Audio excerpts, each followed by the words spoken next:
वो जो न थे तो कुछ न था, वो जो न हो तो कुछ न हो। वो जो न थे तो कुछ न था, वो जो न हो तो कुछ न हो। जान है वो जहान की, जान है तो जहान है। वाह अजीज़ान गिरामी वक़ार, बड़ी खुशी हासिल है आप तमाम हज़रात के जज्बात, ख्वाहिशात, तमन्नाएँ जो नबी पाक सल्लल्लाहु ताला अलैहि वसल्लम की मोहब्बत से वाबस्ता हैं। अल्लाह करीम हमेशा इस शहर को मरकज़ इश्क़ रसूल बनाए। आमीन आमीन आमीन आमीन। अल्लाह तुम्हारी नस्लों में क़यामत तक कोई गुस्ताख पैदा न फरमाए। जब तक जवानों में यह जज्बा बाकी रहेगा, सुभान अल्लाह। हुजूर पाक सल्लल्लाहु ताला अलैहि वसल्लम के नाम पाक के लिए इंशाअल्लाहुल अज़ीज़ बड़ी सी बड़ी आंधी और तूफान तुम्हारा कुछ न बिगाड़ सकेंगे। बस इसी बात पर रहो कि अपने बच्चों को जायदाद और प्रॉपर्टी ना दे सके तो कोई बात नहीं, लेकिन इश्क़ रसूल ज़रूर दे देना। सुभान अल्लाह सुभान अल्लाह। विरासत में अपने बच्चे को मोहब्बत रसूल ज़रूर देकर जाना। कल को अगर तुम्हारा बच्चा फ़कीर भी रहा, दुनिया अगर उससे पूछे कि तेरे बाप ने क्या कमाया था और तेरे लिए क्या छोड़ा, तो तुम्हारा बच्चा शर्म से सर न झुकाए बल्कि सर उठाकर कहे मेरा बाप मुझे इश्क़ रसूल देकर गया है, मुझे मेरा बाप विरासत में मोहब्बत रसूल देकर गया है। इस बात पर बच्चों को फ़ख्र करना भी सिखाओ, इसलिए कि हमारे पास फ़ख्र करने वाली अगर कोई चीज़ है तो मेरे मुस्तफ़ा की ज़ात है। अज़ीज़ान गिरामी वक़ार, नबी पाक सल्लल्लाहु ताला अलैहि वसल्लम की निस्बत पर अगर फ़ख्र ना करें तो फिर किस पर फ़ख्र करें। हमारे पास अब बची कौन सी चीज़ है? नबी करीम सल्लल्लाहु ताला अलैहि वसल्लम की मोहब्बत, उनके नाम पर मर मिटने का जज्बा, यही दुनिया को आज भी खल रहा है। दुनिया इसी बात से परेशान भी है कि इन लोगों के पास सब कुछ ख़त्म हो गया, सब कुछ लुट गया, ये बहुत पीछे आ गए। इनसे हमारे से तो हुकूमत छीनी गई, हमारे से हर जगह की हुकूमतें, इक़्तिदार, तख्त सबसे छीना गया, हमसे छीना गया। हम 700 साल तक यहाँ पर बराजमान रहे, स्पेन में 700 साल तक रहे, दुनिया के 3 बड़े बर्रे आज़म पर हमारी हुकूमत जारी रही, लेकिन उन सारे ममालिक से हुकूमत इस्लाम को ख़त्म करके इन कुफ़ार व मुशरिकीन यहूद और नसारा ने हमें टुकड़ों में बांट दिया, फ़िरक़ों में बांट दिया।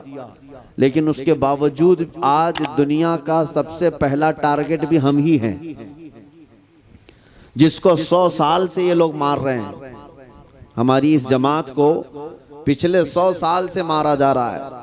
फ़िलिस्तीन को तोड़ तोड़ करके रख दिया गया, शाम, इराक, यमन सब बर्बाद कर दिया गया, अफ़गान के टुकड़े टुकड़े हो गए। 100 साल से सुपर पावर ताकतें हमारे पीछे लगी हुई हैं, छोटी से लेकर बड़ी तक ताकतें। अगर दुश्मन अपना किसी को समझती हैं वो सिर्फ दाढ़ी वाले को, वो चाहे अमेरिका में हो, यूरोप में हो, इंग्लैंड में हो कि अफ्रीका में हो, मुसलमान निशाने पर है, सब जगह निशाने पर है।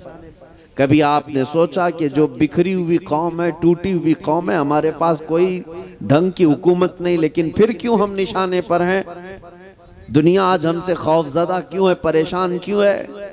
मेरे अजीज़ों, वही बात है जिसको इकबाल ने कहा था, कुछ बात तो है कि मिटती नहीं हस्ती हमारी। क्या बात है, क्या बात है। कुछ बात तो है कि मिटती नहीं हस्ती हमारी, सदियों रहा है दुश्मन दौरे ज़मा हमारा, तौहीद की अमानत सीनों में है हमारे, इश्क़ रसूल की अमानत सीनों में है हमारे, आसान नहीं मिटाना नामो निशा हमारा। यूनान व मिस्र और रोमा सब मिट गए जहां से, बाकी मगर है अब तक नामो निशा हमारा। अजीज़ान गिरामी वक़ार, कोई चीज़ तुम्हारे पास आज भी जो बाकी है, जिससे दुनिया खौफज़दा है, परेशान है, वो चीज़ जो बाकी है तुम्हारे पास, वो अपने नबी की मोहब्बत बाकी है, इश्क़ रसूल की दौलत बाकी है। और इसी दौलत की हिफाजत करते रहना मेरे अजीज़ों। ये जलसे, ये जुलूस, ये उलमा का आना जाना ये इसीलिए लगा रहता है कि तुम्हारी ये मोहब्बत रसूल की अमानत बाकी रहे, अमानत बाकी रहे। वरना चोरों के आने जाने शुरू हो गए, मक्कार और लुटेरों का तुम्हारे यहाँ आना जाना अगर शुरू हो गया तो इश्क रसूल की दौलत भी जा सकती है, जो आखिरी दौलत तुम्हारे पास बची है। इसलिए मैं आपको ये बताना चाहूंगा कि हम हुजूर पाक सल्लल्लाहु ताला अलैहि वसल्लम के नाम पर इतना क्यों मर मिटते हैं? क्यों? इसलिए कि कुरान ने कहा है कि वो रसूल हमसे जान से ज्यादा करीब है। बेशक सुभान अल्लाह, हमसे जान से ज्यादा करीब है। अगर हम आज रब्बे जुल जलाल की इबादत के लिए फजर की अजान में उठ जाते हैं तो ये सदका है रसूलुल्लाह का। बेशक सुभान अल्लाह। आज अगर हमारे चेहरों पर रौनक है तो ये सदका है रसूलुल्लाह का। हम मुसलमान हैं तो किसकी बदौलत है? रसूल पाक सल्लल्लाहु अलैहि वसल्लम की बदौलत। इसीलिए सबसे पहले मैंने आला हजरत का ये शेर पढ़ा, वो जो न थे तो याद है आपको, वो जो न थे तो और वो जो न हो तो। अगर रसूल पाक नहीं तो फिर कुछ नहीं, ना हमारे वजूद में कुछ है ना हमारे नाम में कुछ है। हमें जो कुछ भी मिला है वो मेरे मुस्तफ़ा के कदमों से मिला है। बरेली के इमाम आला हज़रत फाजिल बरेलवी रज़ियल्लाहु तआला अन्हु यूं अर्ज करते हैं बारगाह रसूल में, या रसूल अल्लाह खल्क के हाकिम हो तुम, रिस्क के कासिम हो तुम। खल्क के हाकिम हो तुम, रिस्क के कासिम हो तुम। जो मिला तुमसे मिला तुम पे करोड़ों। सुभान अल्लाह, नारे तकबीर, नारे रिसालत, इश्क मोहब्बत, इश्क मोहब्बत। बरसों इबादत करके जो बंदा हजारों साल इबादत करके ये सब चीजें पूरा होने तक ना आए बस। हाँ, यहाँ ये लेना बैंक नहीं है। बहरहाल मैं डिस्टर्ब ना हो जाए, एक बार दुरूद शरीफ पढ़ लें। अल्लाहुम्मा सल्ली अला सय्यिदिना मुहम्मद मादनिल जूदी वल करम व आलिहि व अस्हाबिहिल किराम इब्निल करीम बारिक वसल्लम। जिन पर बारिश होनी थी वो तो अब बैठ गए, जिनके हाथ में मुझसे पहले माइक था, जो गुनगुना रहे थे, उन पर ही तो बारिश होती है, नात खानों पर हो, क्योंकि वो भी खाते हैं सदका रसूलुल्लाह। हाँ, अगर किसी नात खां को पैसे दिए जाते हैं तो ना वो उसका पेशा होना चाहिए, ना ही तुम उसको एहसान जताओ, बल्कि वो अगर 1 रुपया भी खाता है तो मेरे मुस्तफ़ा की तारीफ करके खाता है। और इसमें कोई ऐब की बात नहीं, इसमें कोई ऐब की बात नहीं, बल्कि हमें हमारे बुजुर्गों ने यूं ही सिखाया है, या रसूल अल्लाह पीते हैं तेरे दर का और खाते हैं तेरे दर का, पानी है तेरा पानी, दाना है तेरा दाना। हमें तो उस बात पर कोई ऐब नहीं है। और मैं समझता हूँ दुनिया का सबसे पाकीज़ा माल वही है जो मेरे मुस्तफ़ा के नाम पर आया। सुभान अल्लाह। मैं अर्ज ये कर रहा था, रसूल करीम सल्लल्लाहु ताला अलैहि वसल्लम की ज़ाते बाबरकत से मिला है जो कुछ भी मिला, और आज भी आप इस बात को महसूस कर लेना, हजारों साल इबादत करके बंदा वहां नहीं पहुंच सकता जो मेरे मुस्तफ़ा की एक नजर से पहुंचता है। एक अरब ने आदमी का बोल बाला कर दिया, खाक के जर्रों को हमदोशे सुरैया कर दिया, खुद न थे जो राह पर औरों के हादी बन गए, क्या नजर थी जिसने मुर्दों को मसीहा कर दिया। नबी पाक सल्लल्लाहु ताला अलैहि वसल्लम के दरबार की बात निस्बत अगर मुख्तसर भी मिल जाए, वो दुनिया का सबसे अजीम सितारा बन जाता है। जैसे मैं आपको बताऊं, हुजूर पाक सल्लल्लाहु ताला अलैहि वसल्लम के सहाबा जो हैं उनका मकाम क्या है पता है?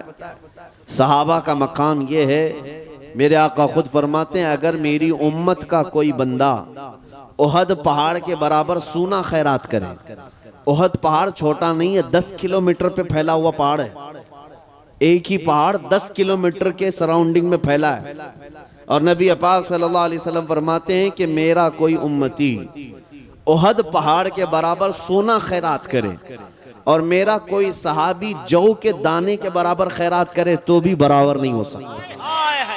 सुभान अल्लाह। वो उम्मती सहाबी की उस खैरात तक नहीं पहुंच सकता, सहाबा का वो मकाम है।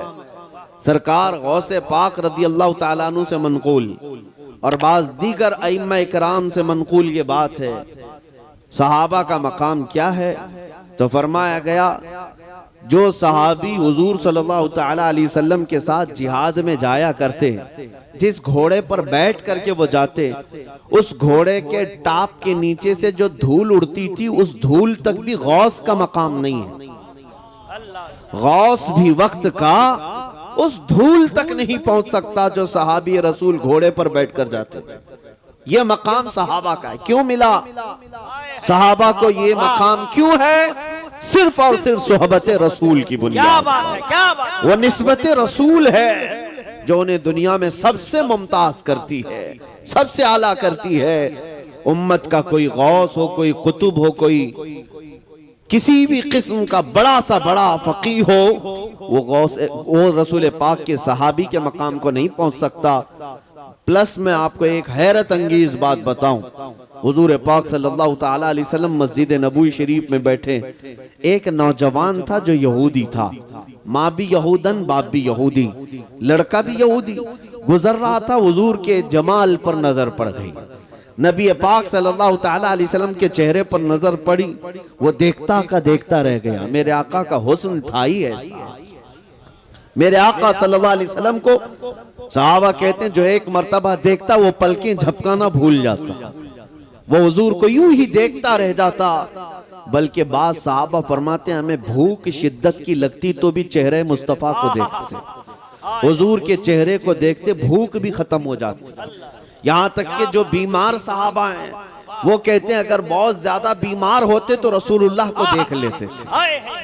है जहर मासी का तैबा ही शिफा खाना।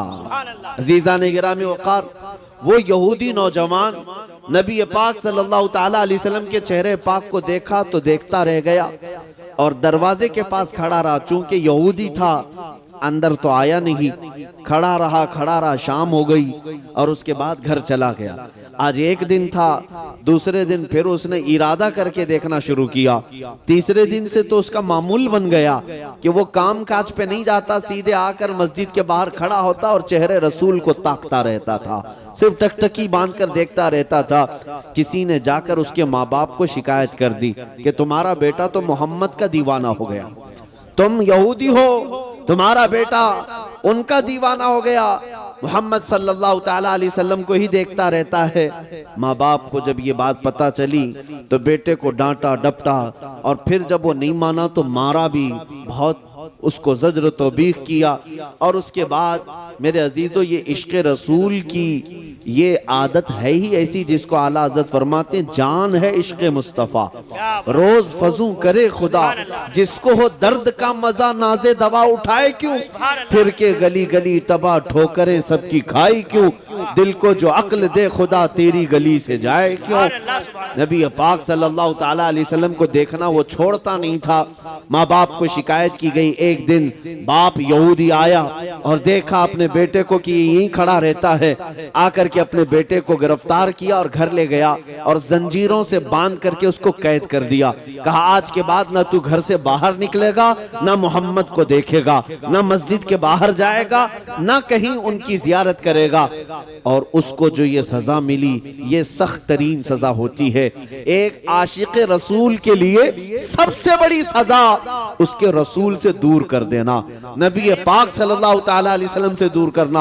आज दुनिया भी देखें हमें जो सबसे बड़ी सजा दे रही है वो क्या सजा दे रही है, हमारे बच्चों को मार करके नहीं, हमारी औरतों को नीलाम करके नहीं, बल्कि सबसे ज्यादा बड़ी सजा आज हमें जो दी जा रही है वो हमारे मुस्तफा की शान में तौहीन करके। क्योंकि हमें पता, उन्हें पता है ये मुसलमान अगर बिलकता है, तड़पता है तो किसी और बात पे नहीं, अपने नबी की बेइज्जती पर तड़पता है, अपने नबी के अपमान पर तड़पता है। दुनिया आज भी जानती है, इसीलिए मेरे नबी पाक को निशाना बना करके ये गुस्ताखियां करती है और हमें बार बार कलेजा जलाया जाता है। एक आशिक रसूल को दुनिया इसी तरह तड़पाती है। उस यहूदी नौजवान को इस्लाम लाया हुआ नहीं है, ईमान लाया हुआ नहीं है, लेकिन दिल से मेरे मुस्तफा पर फिदा था। माँ बाप कैद करके रखे हैं, जंजीरों में बांध कर रखे हैं, लेकिन हुआ क्या, चंद दिनों की कैद के बाद वो नौजवान बीमार पड़ गया। ऐसा बीमार कि अब उठने फिरने की ताकत नहीं थी। अब माँ बाप ने जंजीरें खोल दी, इलाज शुरू कर दिया। जब बड़े बड़े हकीम आए, इलाज से आजिज आ गए, सब थक गए और कहा इसकी बीमारी न पकड़ में आती है, न इलाज सही हो पाता है। यहां तक वक्त आ गया कि बड़ा हकीम आया और उसने नब्ज पकड़ करके कहा, ऐ लोगों, तुम्हारा बेटा चंद दिनों का नहीं बल्कि चंद लम्हों का मेहमान रह गया। ये अब दुनिया से जाने वाला है, इसका कोई इलाज नहीं, ये मौत की वादी में जा रहा है। अकलौता बेटा था, माँ बाप का कलेजा दहल गया कि हमने अपने बेटे के साथ क्या कर दिया, हमने अपने हाथों अपने बेटे को मार दिया। अफसोस तो था, गम तो था, लेकिन मजहब पर शिद्दत से अमल करते थे। यहूदी कट्टर थे, मानने को तैयार नहीं थे। आखिर में माँ का दिल पसीज गया। माँ ने अपने बेटे से आकर के कहा, बेटा तू क्यों अपने आप को इस मुसीबत में मुब्तला कर लिया? देख तेरा जिस्म पीला पड़ गया, अब तेरे हाथ पैर उठने के काबिल नहीं, तू मरने के करीब आ गया। बता तू चाहता क्या है? वो नौजवान जो मौत की वादी में जा रहा था, हमेशा के लिए अब आंखें बंद करने वाला था। माँ की आवाज कानों में आई तो बेटे ने कहा, एक बार मोहम्मद अरबी को देखना चाहता हूं, एक बार मोहम्मद रसूलुल्लाह को देखना चाहता हूं। माँ बाप का दिल पसीज गया, रहम आ गया, तरस आ गया। कहा वैसे भी मरने वाला है, इसको एक बार इसके माशूक, इसके महबूब को दिखा दिया जाए, जियारत करा दी जाए। बाप आया मस्जिद नबवी, नबी पाक सल्लल्लाहु ताला अलैहि वसल्लम सहाबा के साथ बैठे थे। फजर के बाद का वक्त था। आकर के दरवाजे से उसने पुकारा, हुजूर तशरीफ लाए। कहा मेरा बेटा आपका दीवाना है, आपकी मोहब्बत में ऐसा वारफ्ता है कि हमने उसे कैद में रखा, लेकिन वो न माना। उसे हमने मार तोड़ किया, वो न माना। लेकिन आज हालत ये आ गई कि मेरा बेटा दुनिया से जाने वाला है, मौत की वादी में जा रहा है, लेकिन उसकी ख्वाहिश है कि मरने से पहले वो एक बार आपको देखना चाहता है। अगर आप बुरा ना समझे तो मेरे घर तशरीफ लाएं, मेरे बेटे को एक बार अपना जलवा दिखा दीजिए। अपने बेटे के लिए वो इल्तिजाएं करता रहा। नबी मुकर्रम सल्लल्लाहु ताला अलैहि वसल्लम सहाबा से कहते चलो हमारे उस आशिक को देखने के लिए उसके घर चलते हैं।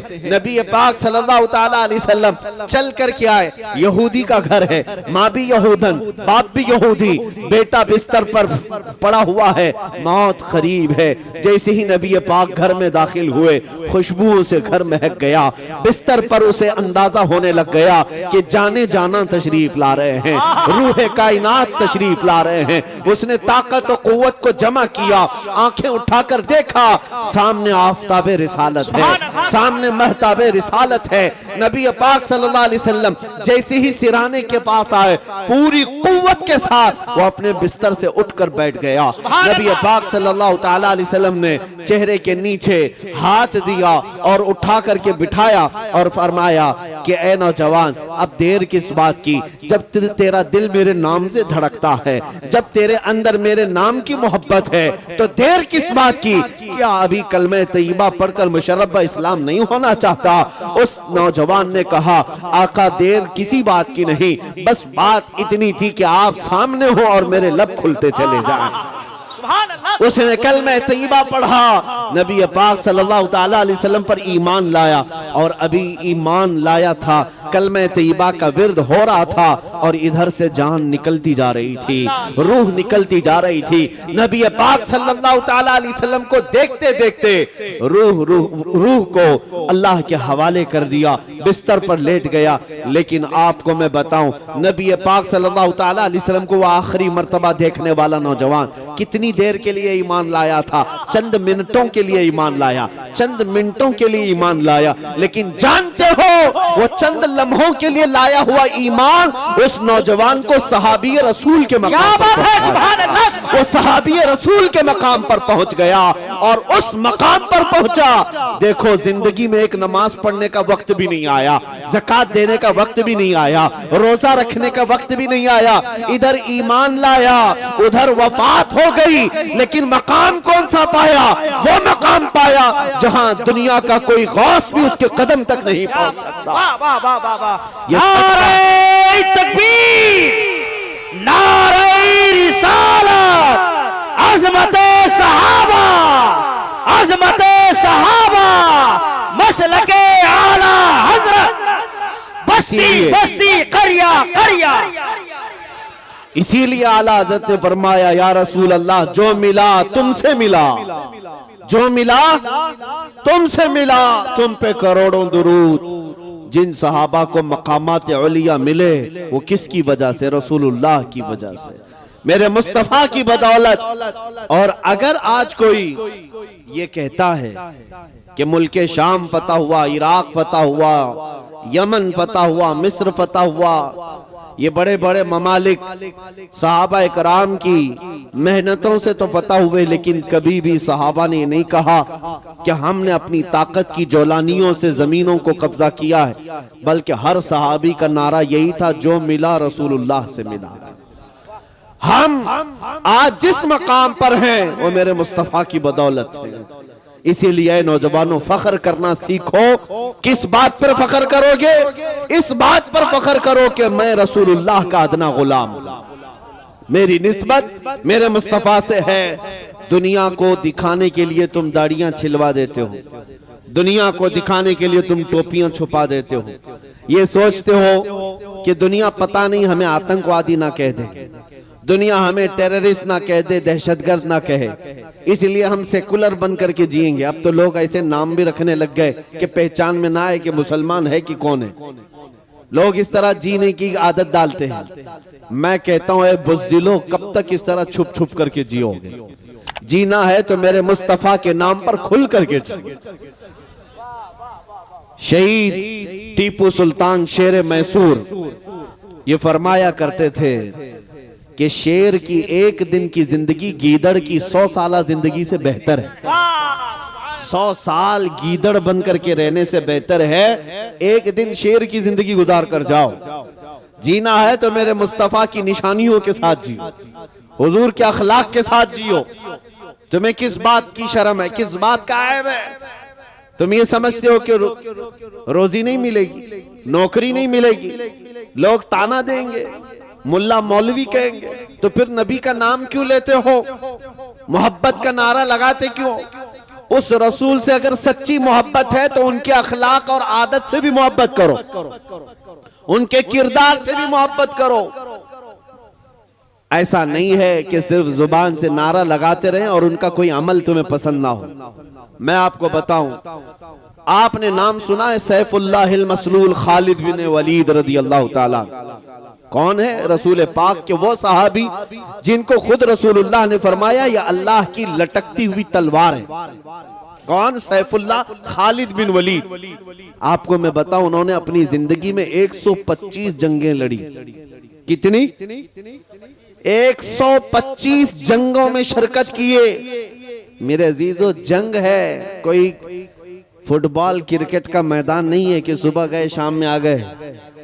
जंग का मैदान जान हथेली पर लेकर जाना होता है।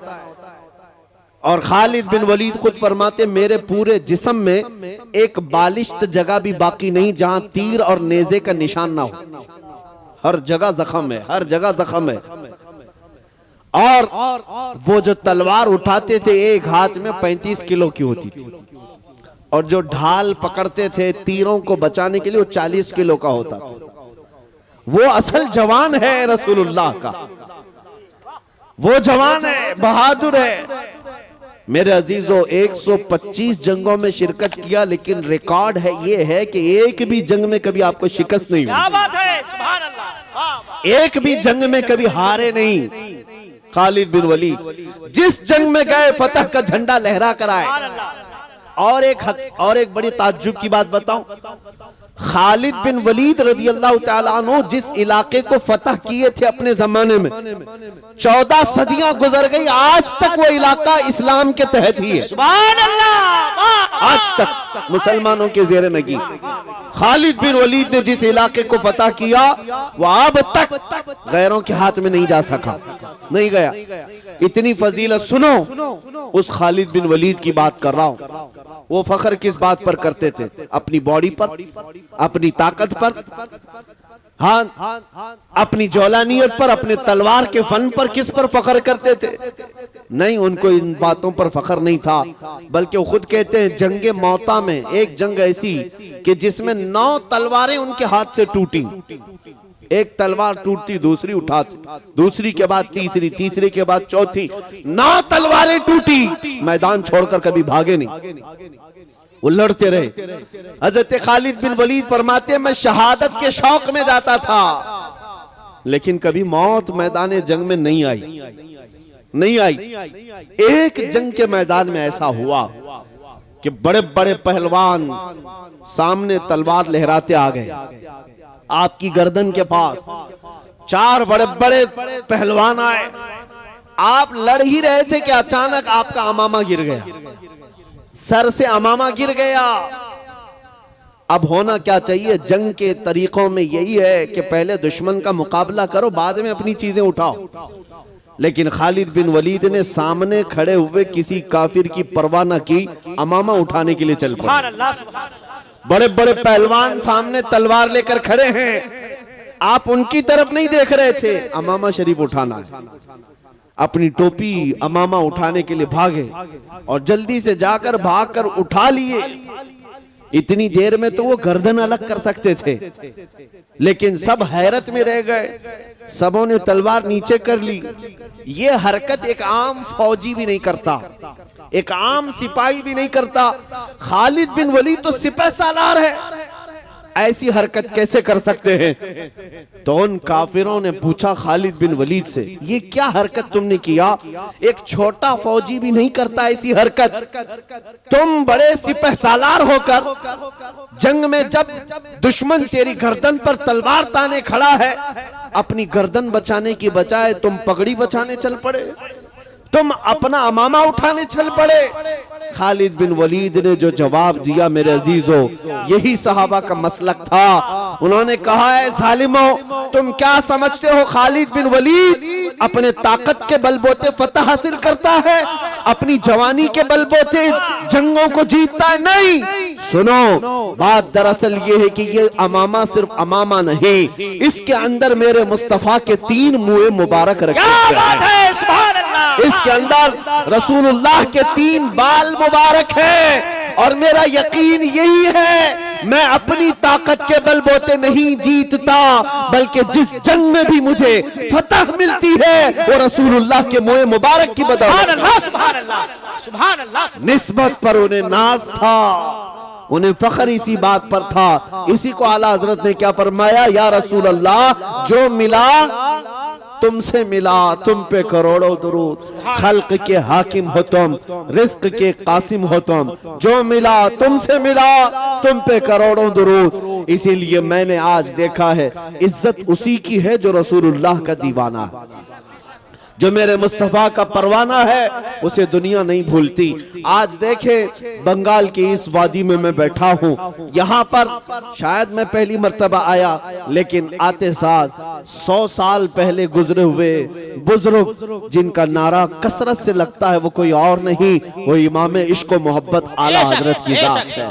आज हर बच्चा, हर जवान इश्क मोहब्बत आला हजरत क्यों पुकारता है, क्यों नारे लगाता है? इसलिए नहीं कि वो बहुत बड़े नेता थे, इसलिए नहीं कि वो बड़े जमींदार थे, इसलिए नहीं कि उन्होंने लोगों में पैसा बहुत बांटा है, इसलिए हर बच्चे की जुबान पर आला हजरत का नारा है कि उस आला हजरत ने अपनी जिंदगी मेरे मुस्तफा के नाम पर वक्फ की थी। और उन्होंने दुनिया को ये सिखाया था, कि जीना हो तो ऐ लोगों ऐसे जियो कि हुजूर को पुकार कर यूं कहो, या रसूल अल्लाह चमक तुझसे पाते हैं सब पाने वाले, मेरा दिल भी चमका दे चमकाने वाले, क्या मेरा दिल भी चमका दे चमकाने वाले। उस आला हजरत ने जो इश्क रसूल का दर्स दिया, इसलिए मौला करीम ने आज ना उनका नाम मिटने दिया है, ना उनका कलाम मिटने दिया। बेशक बेशक। हाँ, वो बुजुर्ग आज हमारे मजमों में जिंदा है, आज मुजाहिदे मिल्लत को कसरत से याद किया जाता है। क्या कहने बंगाल की खाड़ियां, उड़ीसा की वादियां मुजाहिदे मिल्लत के कदम कदम को याद करती हैं। क्यों? क्या उस मुजाहिदे मिल्लत ने बहुत बड़ा महल बना लिया था? क्या उस मुजाहिदे मिल्लत ने कोई बहुत बड़ी हुकूमत बना ली थी?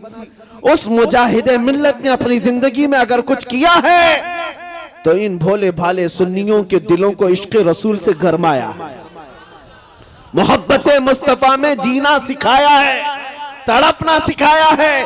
बल्कि बंगाल और उड़ीसा की खाड़ियों और वादियों में बसने वाला हर मुसलमान इस बात को याद रखे, तुम मुजाहिदे मिल्लत के पड़ोसी हो। मुजाहिदे मिल्लत ने यह दर्स भी दिया, क्या है मुसलमानों, दुनिया अगर तुम्हें कैद करने से डराती है, जेल की सलाखों में डालने से डराती है, तो डरना नहीं बल्कि मुझे देख लेना, खुशी से हथकड़ियां पहन लेना। इसलिए कि अगर नामे मुस्तफा पर हथकड़ियां पहनाई जाए तो उन बुजुर्गों ने कहा ये हथकड़ियां नहीं है, ये मेरे मुस्तफा की मोहब्बत के कंगन है। नारे तकबीर, हाथ उठे, नारे रिसालत, मसलके आला हजरत, फैजाने हुजूर मुजाहिदे मिल्लत, हिम्मते मुजाहिदे मिल्लत, बस्ती बस्ती करिया करिया, देखो देखो कौन आया, जिंदाबाद। मेरे अजीजों, बस मैं यही चाहता हूं कि तुम्हारा जज्बा बरकरार रहे। दुनिया जो लूटना चाहे लूट ले, हम दुनिया के लिए नहीं आए। हमें हमारे मुस्तफा करीम सल्लल्लाहु अलैहि वसल्लम ने इरशाद फरमाया, अद-दुनिया सिजनुल लिल मुमिनीन, दुनिया मोमिनों के लिए कैद खाना है। कैद खाने में कितना जी सकते हो, कितना ऐश कर सकते हो। उन मुसलमानों से मैं कहता हूं जिनको ये लगता है कि मौलाना लोगों की तकरीरें सुने तो दुनिया छोड़ना पड़ेगा, नहीं सुनोगे तब भी छोड़ना पड़ेगा।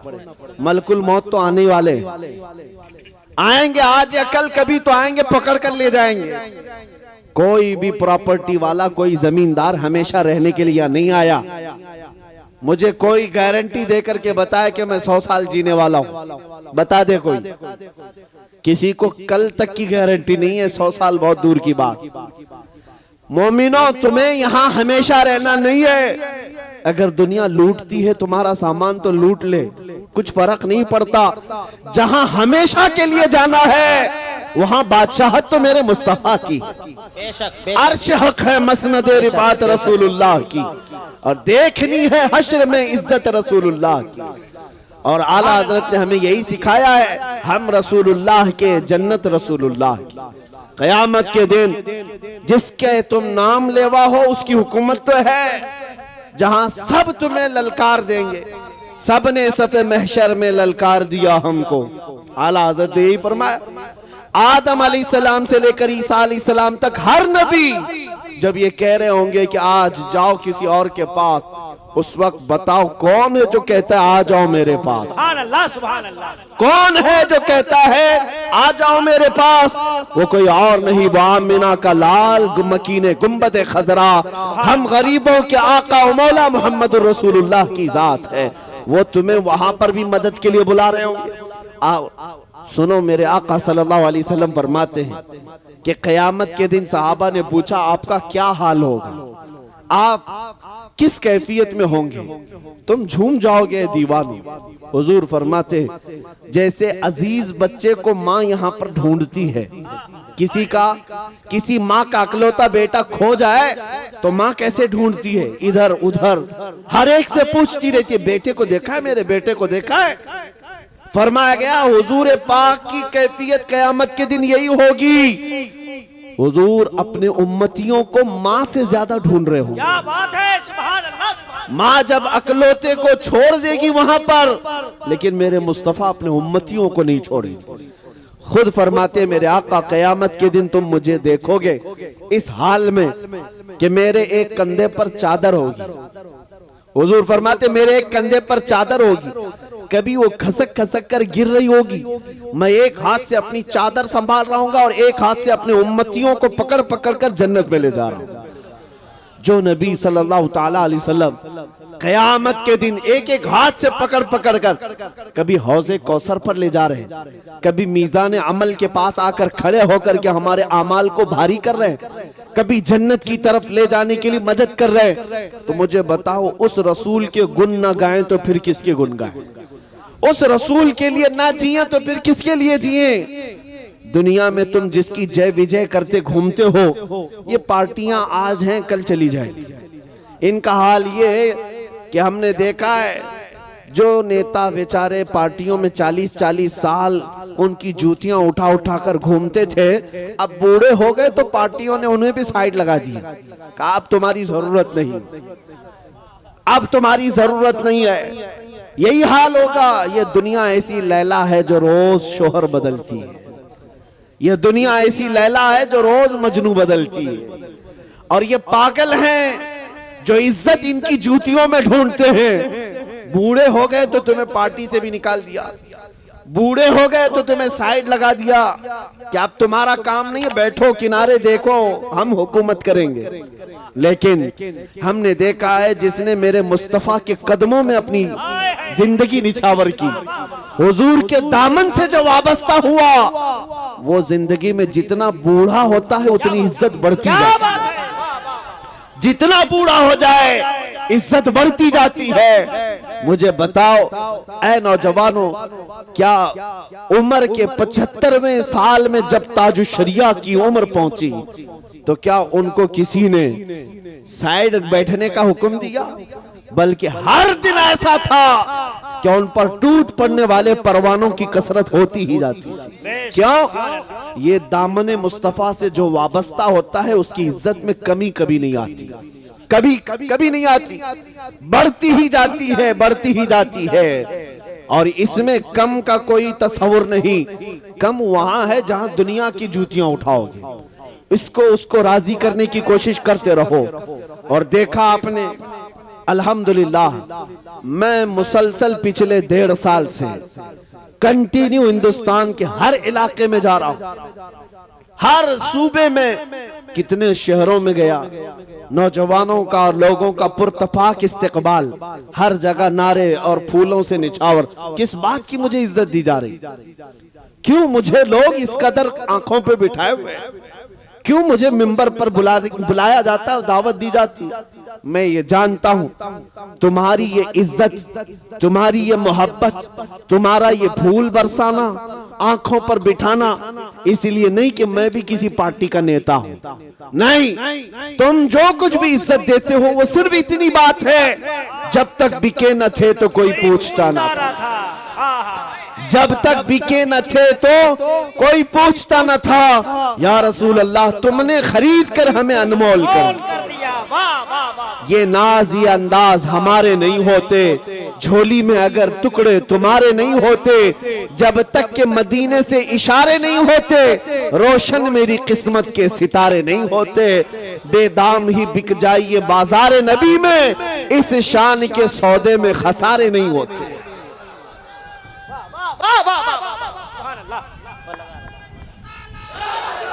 भाई मुफ्ती साहब को मैंने देखा है लाखों के जलसे में, लाखों के मजमे में, अल्हम्दुलिल्लाह।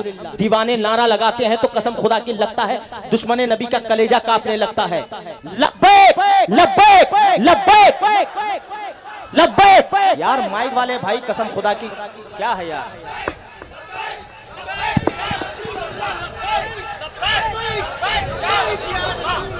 बहुत बेहतर मेरे अजीजों, ये जो है सिर्फ नारा ही नहीं है बल्कि ये तो एक वजीफा भी है।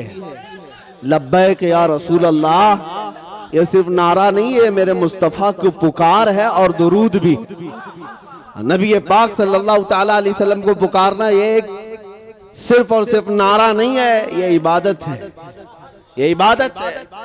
और दुश्मनों का कलेजा फटता है आज तो इसी नारे की बदौलत, उन्हें पता है। और मैं ये चैलेंज के साथ कहता हूं, जितना इस नारे को दबाने की कोशिश करते रहेंगे जालिम भेड़िया, मैं यकीन के साथ कहता हूं कि अब ये नारा क़यामत तक रुकने वाला नहीं है, नहीं रुकने वाला है। क्यों? इसलिए कि ये किसी आम शख्सियत के नाम पर लगने वाला नारा नहीं, ये कायनात के दूल्हा के नाम पर लग रहा है। हुजूर पाक सल्लल्लाहु ताला अलैहि वसल्लम के नाम पाक पर है। और किसी अभी चंद दिनों पहले की बात है, शायद हफ्ता 2 हफ्ता पहले एक साहब ने मुझे कहा कि किसी मजमे में नारा बहुत लग रहा था, हमें बुलाया गया पुलिस स्टेशन में और केस देने की बात की। मैंने कहा क्यों? कहा लब्बैक लब्बैक के नारे लगा रहे थे, पुलिस वालों ने कहा कि तुम पर भी केस होगा। मैंने कहा इसमें डर किस बात का? डर किस बात का? कहा कि आप तो अच्छी खबर दे रहे हैं, इससे बेहतर केस क्या हो सकता है?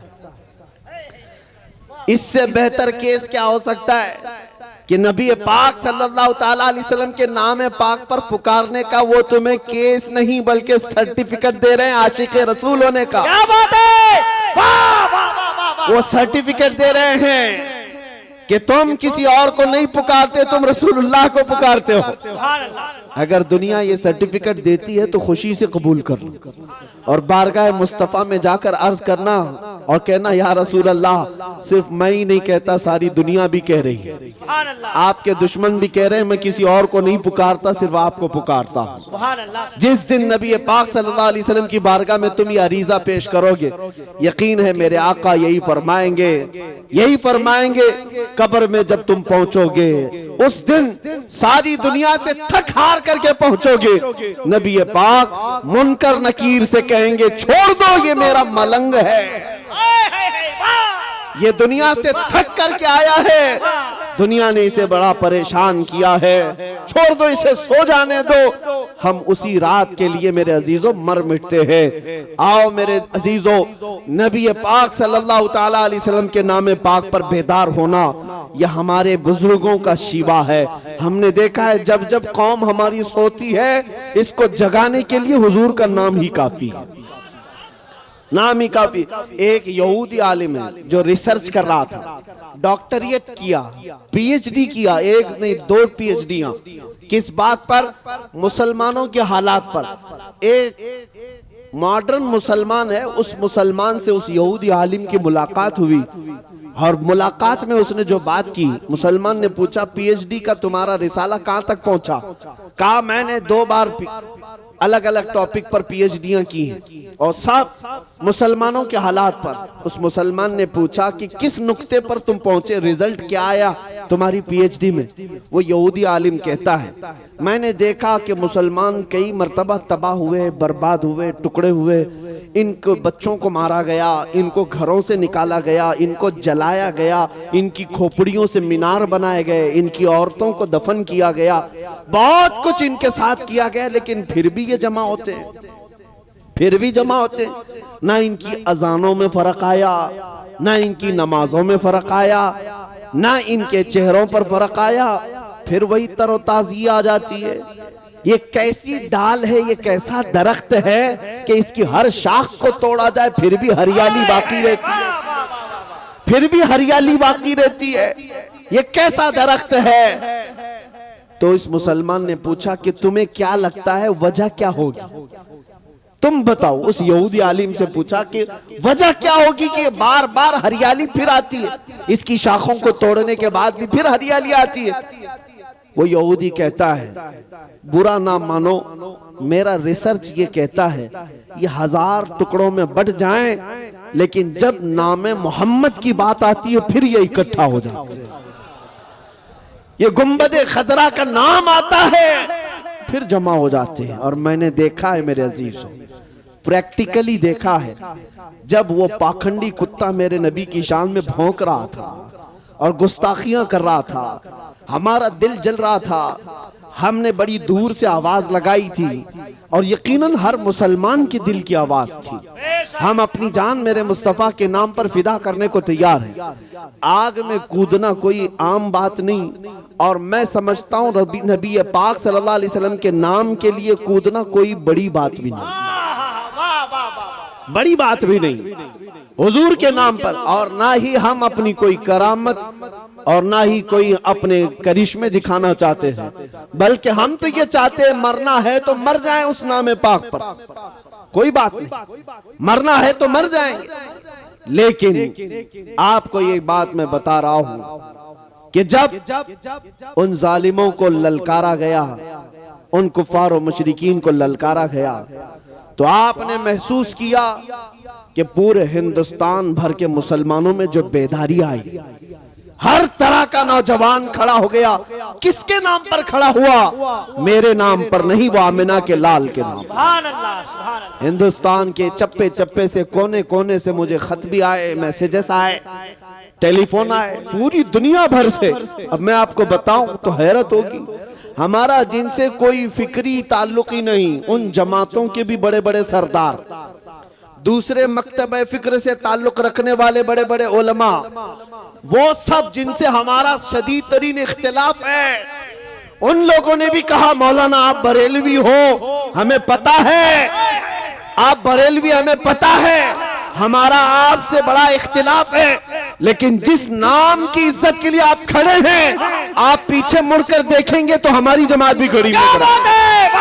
नारे तकबीर, नारे रिसालत, लब्बैक लब्बैक लब्बैक या रसूल अल्लाह, लब्बैक लब्बैक लब्बैक या रसूल अल्लाह। मेरे अजीजों, मैं ये बात इसलिए अर्ज कर रहा हूं कि मुझे पीछे मुड़कर देखने की जरूरत नहीं कि कौन खड़ा है कौन नहीं खड़ा है।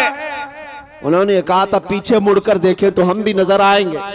हमें इस बात को ये जानना जरूरी नहीं कि कौन खड़ा है कौन नहीं, लेकिन मैं इसलिए यह बात अर्ज कर रहा हूं कि एक नाम पाक ऐसा है जो पूरी कायनात के मुसलमानों को जोड़ देता है। वो नाम पाक मकीने गुंबद खजरा मुस्तफा करीम का नाम है। इसीलिए कसरत से नारा भी उसी रसूल का लगाया करना। मैं अक्सर मिंबरों पर जाने के बाद यही कहता हूं, स्टेज पर मेरे नाम का नारा मत लगाओ, और जब नारा लगाए तो कसरत से मेरे मुस्तफा के नाम पर। तुम्हारे दिलों के अंदर जो दिल मुरझाया हुआ है वो इश्क रसूल से फिर जिला पाएगा, फिर जगमगाएगा। जो शमा टिमटिमा रही है उसमें और लौ बढ़ जाएगी।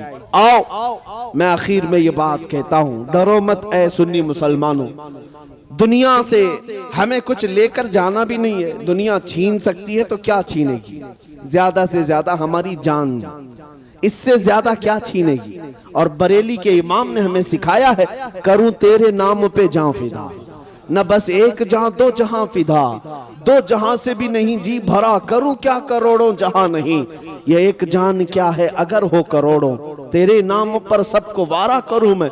तुम्हें पता है हम जब कब्रिस्तान जा रहे होंगे हमारी कैफियत क्या होती है पता है आपको? आपके यहाँ मैयतों को नहलाया जाता है, नहलाया जाता है, साफ सफेद नया कपड़ा पहनाया जाता है। ईद बकरीद में जैसा कपड़ा पहनता था, हदीस में मिलता है कि उस कीमत का कपड़ा मुर्दे को पहनाओ, उतनी कीमत का जो वो ईदों में पहना करता था। अच्छा कफन पहनाओ और उसे खुशबू लगाओ, इतर लगाओ, और उसको फिर हम सजा करके ले जाते हैं, सजा कर ले जाते हैं। हमारे जनाजे जाते भी हैं तो ऐसा लगता है कोई दूल्हा जा रहा है। उसके जनाजे पर फूल भी डाले जाते हैं, इतने फूलों की बरसात होती है। कब्रिस्तान जब ले जाते हैं तो कोई हम में से ऐब नहीं समझता मुर्दे को हाथ लगाना। वो दूसरों के यहाँ है, वो नाक पकड़ करके आते हैं मुर्दा देखने के लिए, अपने ही मुर्दों को देखने के लिए नाक मुंह दबा करके आते हैं, कोई छूते नहीं। लेकिन हम में से हाल ये है कि हम अपने मुर्दों को अपने हाथों से नहलाते हैं, अपने हाथों से पहनाते हैं, और कब्रिस्तान में उतारने के लिए हर कोई आगे बढ़ता रहता है कि मैं पकड़ूं मैं पकड़ूं। कोई ये नहीं देखता कि मेरा रिश्ता इससे क्या है, हर एक उसकी इज्जत कर रहा होता है। और नहलाने में जानते हैं एक बात बार बार कही जाती है, अरे आहिस्ता से करो, आहिस्ता से करो, उसे तकलीफ ना होने पाए, उसे धीरे धीरे करो। बहुत ज्यादा गर्म पानी भी ना नहलाओ, बहुत ज्यादा ठंडा पानी भी ना नहलाओ। ये हमारे मुर्दों की इतनी इज्जत क्यों है, या हमें मरने के बाद इतनी इज्जत क्यों है? कभी सोचते हो ऐ सुन्नी मुसलमानों, तुम्हें अगर जनाजे में ले जाया जाता है, एक आदमी दो आदमी नहीं उठाते, चार चार पांच पांच लोग उठाते हैं। अरे इधर भी हाथ लगा लो, इधर भी हाथ लगा लो, कहीं उसका हाथ पैर इधर उधर ना हो जाए, मुर्दे का पेट ना दब जाए, हम कितना एहतियात करते हैं, कितना ख्याल करते हैं। मैंने कब्रिस्तान में देखा है मुर्दे को कब्र में उतारने के लिए भी इतना एहतियात किया जाता है। 4 इधर खड़े हैं, 4 उधर खड़े हैं, 2 नीचे उतरे हुए हैं, कोई सीने से लगा करके उतार रहा है, कोई कपड़ा पकड़ करके उतार रहा है। क्यों एक मरे हुए के लिए इतनी इज्जत है? बुजुर्गों से हमने पूछा था, उसे नहलाया भी गया, पहनाया भी गया और खुशबू भी लगाई गई, फूल भी डाले गए और सारे लोग उसकी आओ भगत में लगे हैं। क्या बात है? बुजुर्गों ने फरमाया, ऐ मेरे बच्चे, क्या तुझे पता नहीं आज ये जा रहा है कब्र में दीदारे मुस्तफा के लिए, आज ये जा रहा है कब्र में रसूलुल्लाह को देखने के लिए। इसकी जो इज्जत है वो यूं ही नहीं, इसलिए कि तुम अभी अगर उसके कब्र की तख्तियां बंद करके आओगे, इधर ये आंख खोलेगा, उधर जलवे रसूल को देखेगा। मेरे अजीजों, हमें मरने का भी डर नहीं, इसीलिए मैं ये सुना रहा हूं। मोमिन को मौत का खौफ ना हो। मोमिन मरता है, उसे यकीन है कि मेरे मुस्तफा के कदमों में जाऊं। और कब्र में जाने के बाद एक आशिक रसूल क्या कहता है? हुजूर ताजुश शरिया बदरुत तरीका रहमतुल्लाह ताला अलैह अर्ज करते मेरे आका की बारगाह में, या रसूल अल्लाह, मैं मरूं तो मेरे आका ये मलाइका से कहना, मैं मरूं तो मेरे आका ये मलाइका से कहना, इसे कोई मत जगाना, अभी आंख लग गई है। तेरे दामने करम में जिसे नींद आ गई है वो फना न होगी, उसे जिंदगी मिली है। और एक आशिक रसूल जब फरिश्ते उसे उठाने आते हैं, उठ सवालों का जवाब दे, तेरा रब कौन है, तेरा दीन क्या है, ये सवाल पूछने के लिए कब्र में 2 खौफनाक शक्ल वाले फरिश्ते आएंगे, मुनकर नकीर, जिनका चेहरा काला, जिनकी आंखें नीली और दांत बाहर, सख्त किस्म का चेहरा होगा। लेकिन आशिक रसूल उनको जवाब क्या देता है? शायर कहता है, अब तो पाए नाज से ऐ फरिश्तों क्यों उठूं, मर के पहुंचा हूं यहां इस दिलरुबा के वास्ते, मर के पहुंचा हूं यहां इस दिलरुबा के वास्ते। हमें हुजूर पाक का दीदार करने के लिए जब कब्र में भी जाना है तो इस दुनिया पर ज्यादा भरोसा मत करो, यहाँ इज्जत नहीं मिलती। यहाँ जब तक तुम्हारी जवानी है ये लूट लेंगे, जब तक तुम्हारे पास माल है इर्द गिर्द लोग घूमते फिरते रहेंगे। जहां तुम्हारी जवानी गई, जहां तुम्हारा माल खत्म हुआ, जहां तुम्हारी ताकत कम हुई, फिर देखना ये दुनिया तुम्हें छोड़ देगी। कोई इधर चला गया, कोई उधर चला गया, लेकिन तुम्हें पता है जब सारी दुनिया छोड़ दे, आमिना के लाल अपना सीना लगाते हैं, तुम्हें अपने दामन में जगह अता करते हैं। इसीलिए आला हजरत ने क्या फरमाया है, आज ले उनकी पनाह, आज मदद मांग उनसे, कल न मानेंगे कयामत में अगर मान गया। उन्हें जाना, उन्हें माना, न रखा गैर से काम, लिल्लाहिल हम्द में दुनिया से मुसलमान गया। इसीलिए ऐ नौजवानों, राजी करना है तो ऐरे गैरे नत्थू खेरे को राजी मत करो, कोई तुमसे राजी होने वाला नहीं है। राजी करना है तो मकीने गुंबद खजरा को राजी करो, वो जल्दी राजी होते हैं, वो जल्दी राजी होते हैं। और अपने रब्बुल आलमीन को राजी करो, वो एक सजदे से राजी होता है। यहाँ दुनिया को राजी करने के लिए लोग मीटिंगें कर रहे हैं, कॉन्फ्रेंसें कर रहे हैं, धर्म संसद कर रहे हैं कि हुकूमत हमसे राजी हो जाए। अरे जो गवर्नमेंट बैठी हुई है उसको मनाने के लिए हम थोड़ा सेकुलर बन जाएंगे और इनको भी बुला लेंगे, उनको भी बुला लेंगे, सबको बुला करके हम कहेंगे, हम भी ओम ओम कहेंगे, तुम भी ओम ओम कहो, दोनों बात एक ही है। नाउजुबिल्लाह मिन जालिम। हाँ, आज तख्त पर बैठे हुए जालिमों को राजी करने के लिए कुछ बिकाऊ लोग बाजार में आए हैं, उन गद्दारों को पहचानो। आला हजरत ने 100 साल पहले हमें बताया था, ये जमात के गद्दार हैं। सूना जंगल रात अंधेरी छाई बदली काली, सोने वालों जागते रहियो चोरों की रखवाली है। ये कौन से चोर हैं? ये जो तुम्हारा ईमान छीनने वाले चोर हैं, ये इश्क रसूल छीनने वाले चोर हैं। इनको राजी करने से कुछ नहीं होने वाला। हमने देखा है, देखो अभी 2 साल पहले एक राफजी कुत्ता निकला था अपना धर्म बदलने के लिए, पता है ना, नाम भी बदल लिया, धर्म भी बदल लिया और कहा कि मैंने आज से नाम बदल लिया, धर्म भी बदल लिया है, घर बार भी छोड़ दिया, जा करके किसी की धोती में पना लिया। और कितने दिन तक 6 महीने से ज्यादा रह नहीं सका, वहां से भी लात मार के भगाया गया। हुआ ये कि धोबी का कुत्ता न घर का न घाट का। जब मुस्तफा करीम सल्लल्लाहु अलैहि वसल्लम के दरबार को छोड़कर कोई जाता है वो दर दर की ठोकरें खाता है। दुनिया में भी जिल्लत है, आखिरत में भी जिल्लत है। हमने देखा है उनको राजी करने के लिए बेचारा सब कुछ बदल लिया, लेकिन वो राजी नहीं हुए, राजी नहीं हुए, तुमसे राजी नहीं होंगे। इसीलिए मैं कहता हूं 10 लाख साल भी तुम नाक रगड़ते रहो, ये दुनिया के जालिम दुश्मन तुमसे राजी नहीं होंगे। राजी करना हो तो आमिना के लाल मोहम्मद रसूलुल्लाह को राजी करो। वो यहां भी मेरे आका हैं, कब्र में भी आका हैं और हश्र के भी आका हैं। उन्हीं से सब है, उन्हीं से सब कुछ है।